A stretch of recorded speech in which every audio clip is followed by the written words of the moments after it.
Hello, everyone, and welcome back to Independent Living News. Here with Lee Bellinger. This is Chris Mason. Hi, Chris. How you doing? Hey, I'm good, Lee. And I wanted to talk to you, Lee, and I think, we've gotten a few comments coming in from people who are reading the latest Yeah. issue of your newsletter, Independent Living.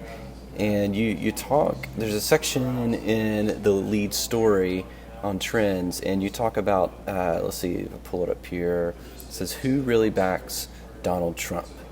And I mean, obviously, Trump is the topic in politics these days. But I'm really curious to hear more from you, kind of what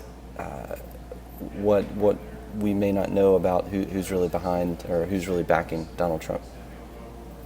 Well, that's the fun thing about this is that this guy's been out on construction sites for a long time, and he knows how to talk to tradesmen, the cement guys, the electricians and the plumbers, and the trade guys, the people who are severely underemployed. They're skilled.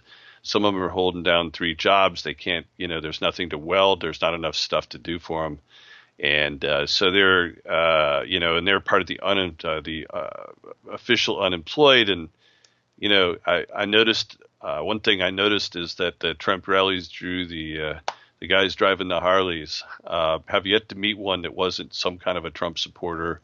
And these are the guys, the people that go to the cigar bars. And so basically, you've got tens of millions of disenfranchised white voters that haven't voted since Reagan was president or haven't seen anybody that really could talk to them.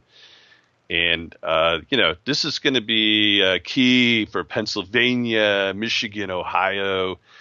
It'll also vastly overwhelm any advantage Hillary is likely to enjoy with a female vote. So those issues, yes, I would give Hillary the edge with the female vote because of the historic nature of her candidacy. But I think that people kind of been there and done that, and these things that make people so excited. I think people realize America is a pretty open place to people, so I don't think it's a big shock that we're going to have a female president or a serious female contender. And I don't even think the readers. I just don't think people give a damn about that. But they do think that somebody that's going to break the locks in Washington and stir it up, and you have to ask yourself about Hillary. She does have, she's a zillionaire, and she did it all on a public career. The question is, how does that happen? As compared to what Donald Trump did. I mean, how did they get wealthy? How do you get wealthy when you're only on the public payroll for all your life? How is that done exactly? And how are you going to make Donald Trump look bad by doing that? At least you can argue he made some, added some value. It's going to be a tough pitch for Hillary, although she's quite skilled.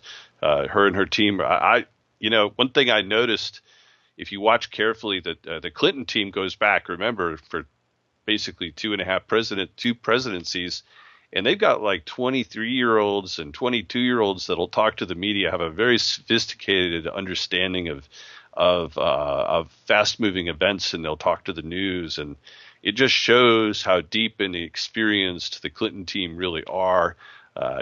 Some people think it cover-ups and everything else, but Trump has also got his strengths, and so it's quite the matchup. Yeah, it's going to be an interesting battle for the White House, race for the White House. What it kind of feels like a battle, doesn't it? But Well, that's the other thing is 50. This is at first, just so I can be frank with you, I did not think Trump was going to go anywhere when he started. Okay, I just didn't.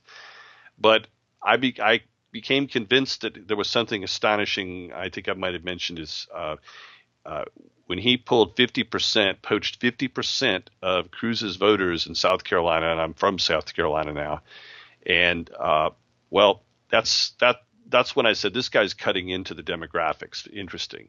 The other thing is Glenn Beck.